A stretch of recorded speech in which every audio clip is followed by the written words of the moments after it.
Government कितनी भी dictatorship हो लेकिन जनता के आगे हार ही जाती है, पहली बात तो। और दूसरी बात यह है कि यूनिटी ही चीज़ें जिताती है, लड़ाइयाँ जिताती है। बट अभी हमने नीट के लिए एक लड़ाई जीती है। एजुकेशन सिस्टम सिर्फ नीट का ही ख़राब नहीं है। मैं एसएससी का स्टूडेंट हूँ और मैं बहुत सारी एग्ज़ाम्स दे चुका हूँ और अच्छे नंबर आने के बावजूद भी उसमें दिक्कतें आ रही हैं। जैसे कभी रॉन्ग क्वेश्चन आ जाते हैं, कभी एग्ज़ाम, अब हमारा एसएससी का एग्ज़ाम जो जुलाई, उसका ऑफिशियल कैलेंडर था जो जून में होना था, जून में उसकी नोटिफिकेशन तक नहीं आई है। नोटिफिकेशन जुलाई में आई है और अभी तक एग्ज़ाम का कोई अता पता नहीं है कि वो कब होगा कब नहीं होगा। मतलब जॉब्स के लिए इतने ज़्यादा करप्शन हुए हैं, वहाँ पे सेंटर्स इतने ज़्यादा ख़राब हैं, सिस्टम ख़राब दिए जा रहे हैं। सिर्फ NEET is not the problem पूरे एजुकेशन सिस्टम में, सर्विस सिलेक्शन बोर्ड्स में, डीओपीटी में, हर जगह बहुत डीपली है।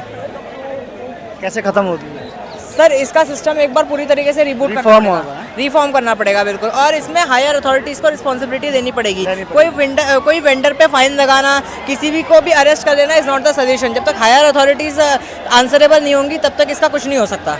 बहुत अच्छा, क्या कहेंगे आप? सर हम भी इन सब चीज़ों से बहुत ज़्यादा खुश हैं। हमें रियलाइज़ होता है कि कैसे हमारा यूथ साथ मिलकर आज भी हम लोग बहुत कुछ कर सकते हैं। सर मैं भगत सिंह को बहुत पढ़ती हूँ, बहुत समझती हूँ, तो मैंने उनकी एक बात पढ़ी थी। वो कहते हैं कि हमें अपने युवा को आलसी नहीं समझना चाहिए। हमारा युवा आज का भी आलसी नहीं है। हम लोगों ने आज आकर, हम लोग यहाँ पर 1 महीने से ज़्यादा यहाँ बैठे, हम लोग सिस्टम हिला दिया है। जी सर बिल्कुल सिस्टम हिला दिए, सिस्टम के सारे तार हिला दिए। और अगर सर मैं सिर्फ इतना बोलना चाहती हूँ, अगर इसके बाद भी ये लोग कुछ गलत करते हैं तो हम फिर से जंतर मंतर आ जाएंगे। जंतर मंतर भी यही है और हम भी यही हैं और यहीं खड़े रहेंगे। बहुत अच्छा, आप क्या कहेंगे? मैं आज बहुत खुश हूँ क्योंकि धर्मेंद्र प्रधान ने रिज़ाइन कर दिया, तो इस बात की मुझे बहुत खुशी है कि जो हम इतने वक्त से जिस चीज़ का इंतज़ार कर रहे थे आज फाइनली वो हो गया है। और उसकी खुशी में ही हम यहाँ आए हैं। प्रोटेस्ट तो हम कर ही रहे हैं पर आज हम सेलिब्रेट भी कर रहे हैं। Congratulations to everyone. Dharmendra Pradhan के इस्तीफे से ये स्टूडेंट बहुत खुश हैं। जितने भी साथी हमारा चैनल देख रहे हैं, फेसबुक पेज को फॉलो करें और अगर यूट्यूब पे देख रहे हैं तो चैनल को सब्सक्राइब करें। आपका भाई जैद मंजूर। धर्मेंद्र प्रधान का रेजिग्नेशन जो ज़रूरी था वो आ गया है और रिफॉर्म्स आने चाहिए। बाकी जो एनटीए के ऊपर केस ज़रूरी है वो कंटिन्यू होना चाहिए। सीबीआई ने अभी तो भले ही अपना दे दिया है कि उनका हेड जो थे वो नहीं थे, उसमें से शामिल नहीं थे, बट रिफॉर्म्स आने की ज़्यादा ज़रूरत है। सिर्फ प्रधान के रेजिग्नेशन से काम नहीं बनेगा, और भी आने की ज़रूरत है। अगला आप किसका देखते हैं? नहीं, मैं रिफॉर्म ज़रूर देखता हूँ बट मैं किसी के अगेंस्ट पे नहीं हूँ कि हाँ वो रेजिग्नेशन ही दे। जैसे उन्होंने गडकरी जी का बोला, यस मैं इथेनॉल के अगेंस्ट में हूँ।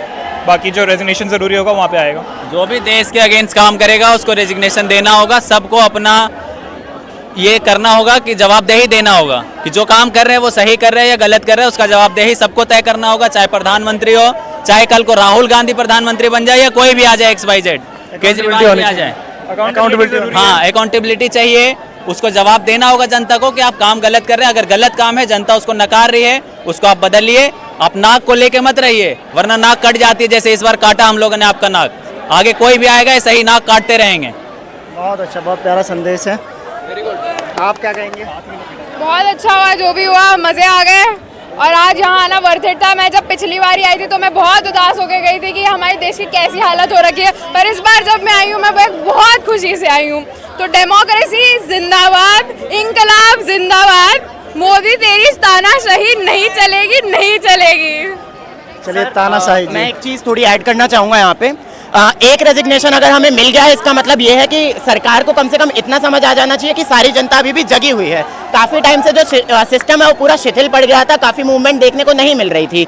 बात रही यहाँ पर अकाउंटेबिलिटी की, तो हमारा नेक्स्ट एक्शन प्लान ये होना चाहिए कि हम नए एजुकेशन मिनिस्टर से क्या चीज़ें एक्सपेक्ट करते हैं। सबसे पहले जो भी NCERT में एडिट्स की जा रही है, आपने अभी देखा होगा हिस्ट्री की बुक्स में काफ़ी ज़्यादा एडिट की जा रही है परंपरा के नाम पर। हमारी परंपरा में जो सबसे मूलभूत चीज़ नहीं था वो ज्ञान है, तो यहाँ पर ये समझना होगा। और उसके साथ ये सारी चीज़, इतने सारे जो पेपर लीक हो रहे हैं उसके लिए कोई चीज़ करनी होगी, ये सारी चीज़ें हमें समझनी होगी। ये होती है असली अकाउंटेबिलिटी।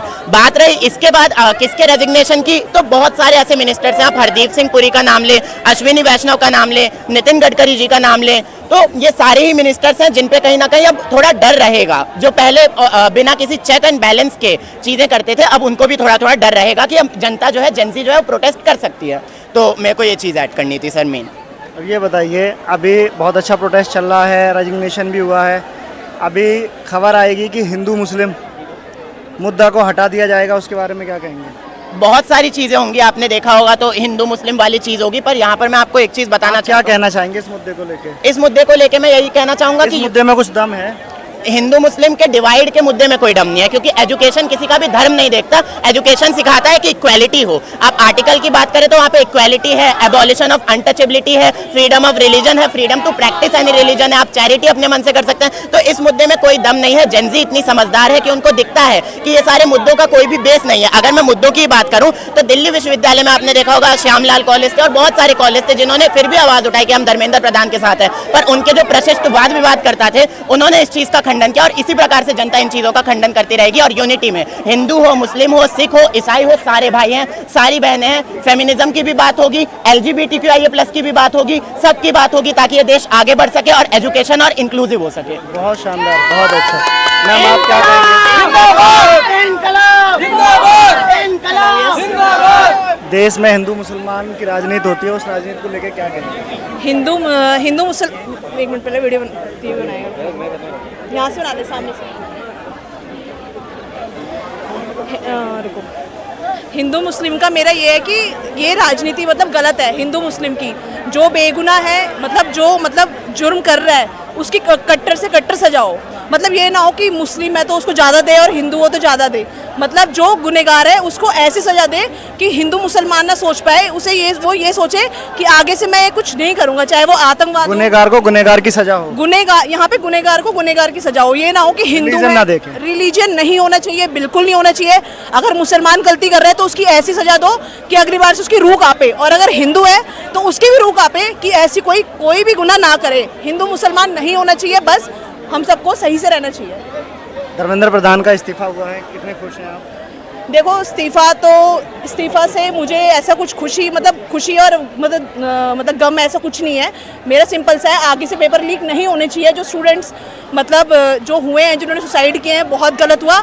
आगे से ये चीज़, कोई भी नया मिनिस्टर भी आएगा, ये चीज़ दोबारा लीक नहीं होनी चाहिए, पेपर लीक नहीं होना चाहिए। मेरा पॉइंट यही है, चाहे कोई इस्तीफा दे ना दे, बट आगे से पेपर लीक नहीं होने चाहिए।